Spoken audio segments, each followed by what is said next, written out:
Media మిత్రులందరికీ కూడా నమస్కారాలు. నిన్న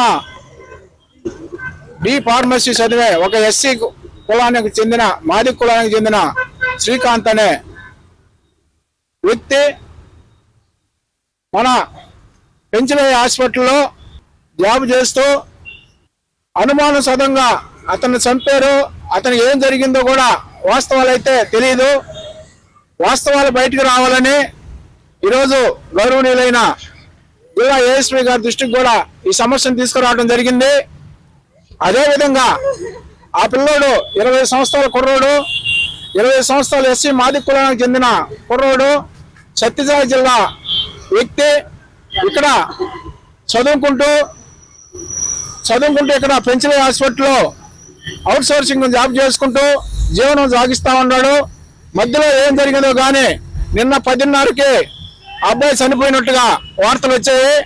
ఇది ఏమాత్రం కూడా ఆ హాస్పిటల్లో అబ్బాయిని చంపారు, అబ్బాయి కరెంటు పట్టుకొని చచ్చిపోయారు అనే విధంగా హాస్పిటల్ యాజమాన్యం రకరకాలుగా దాన్ని సృష్టించే ప్రయత్నాలు చేస్తూ ఉన్నాయి.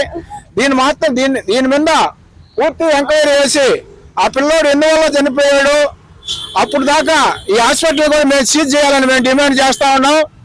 ఈ వాస్తవాలన్నీ హాస్పిటల్ కానీ అట్టే ఉంటే వాస్తవాలను తారుమారు చేసే పరిస్థితులు కూడా ఉన్నాయి.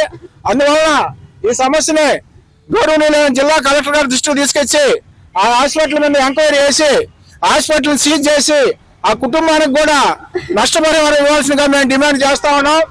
ఈ కుటుంబానికి న్యాయం జరగాలంటే మీ మీడియా కూడా ఈ కుటుంబానికి అన్ని విధాల సహకారాలు అందించాలని మేము డిమాండ్ చేస్తా ఉన్నాం.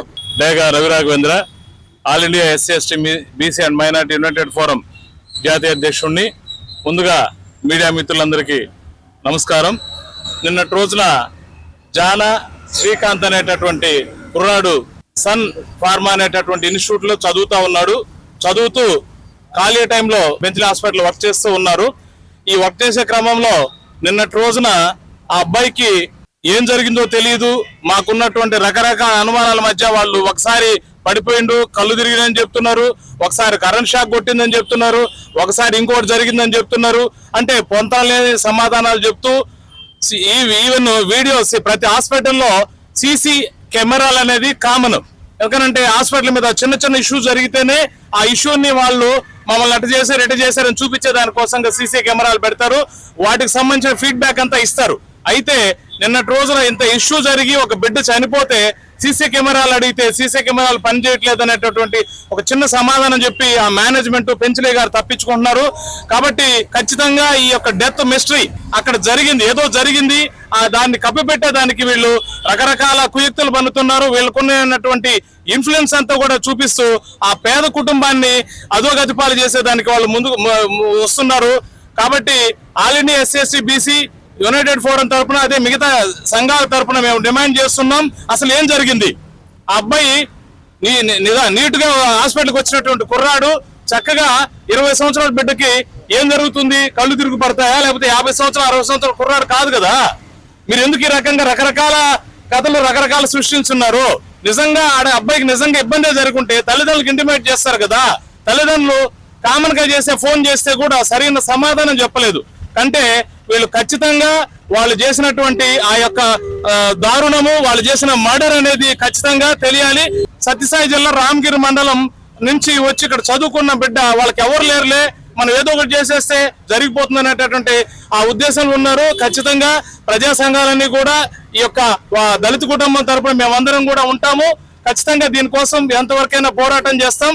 దీని మీద సరైనటువంటి యాక్షన్ తీసుకోకపోతే ధర్నా చేసేదానికి కూడా మేము అన్ని రకాలుగా ముందుకుంటామని తెలియజేస్తూ ఉన్నాం. వీళ్ళు ఎక్కడో రాప్తాడు మండలం నుంచి వచ్చి ఇక్కడ అబ్బాయి చదువుకుంటూ తన కుటుంబానికి చేదోడు వాదోడుగా ఉండడానికి పార్ట్ టైం జాబ్ గా చేస్తున్నాడు. ఈ అబ్బాయి చనిపోయిన దానికి సమగ్ర దర్యాప్తు చేసి ఆ కుటుంబానికి న్యాయం చేసి నిజానిజాలు బయటకు తెలియజేయాలని ఈ రోజు గౌరవనీయులైన ఎస్పీ గారికి ఏఎస్పీ గారిని కలిసి మెమోరాండం ఇవ్వడం జరిగింది.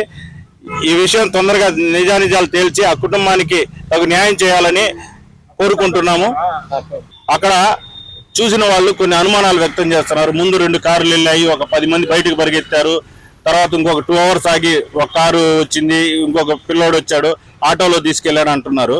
ఇంకోటి చాలా ఉన్నాయి. మేమన్నీ పూర్తిగా ఏఎస్పీ గారికి సమగ్రంగా రాసి ఇచ్చాము. ఆ నివృత్తి అయితే నిజానిజాలు బయటకు తెలుస్తుంది.